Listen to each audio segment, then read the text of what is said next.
Duha ka managlahing sunog miulbos sa Bukidnon ug Cagayan de Oro City niadtong weekend. Hinuon swerte nga walay nasamdan sa maong hitabo. Rason sa sunog giimbestigan pa sa kabomberuhan.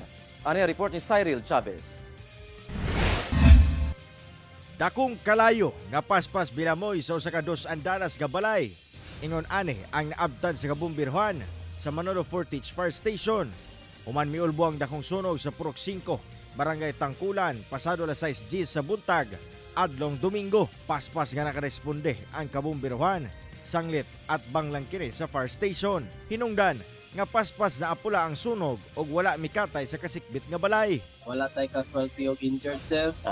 Declared fire out alas City 14 sir sa buntag gahapon ra gyapon. O natay estimated damage na 94,500. Sanglit paspas na respondihan ug wala na mikailap pa anaalang sa first alarm ang sunog. Padayon ang investigasyon sa posibleng hinungdan sa sunog. Samtang miulbo ang usa ka sunog sa Berhaya, Upper Barangay Kamaman-an, Cagayan de Oro City, pasado 1:48 sa hapon adlong Domingo. Kita sa video nga gilamoy gilayon sa kalayong ikaduhang andana sa usa ka panimalay sa mong lugar. Wala madugay. Nakaresponde gilayon ang kabomberuhan ug napalong ang kalayo. Sigon sa Nazareth Fire Station, daling napalong ang kalayo.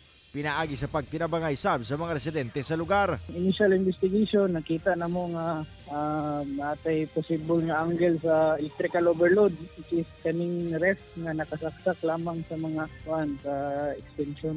Sa dato sa BFP, anaa lamang sa kapin 8,000 pesos ang structural damage sa mong sunog. Padayong pahinumdom sa kabomberuhan nga siguraduhong nakaibot ang mga nakasaksak sa kuryente panahon nga mulakaw ug matulog aron malikayan ang sunog. Kauban si Roland Cañas, Cyril Chavez, 1 Mindanao.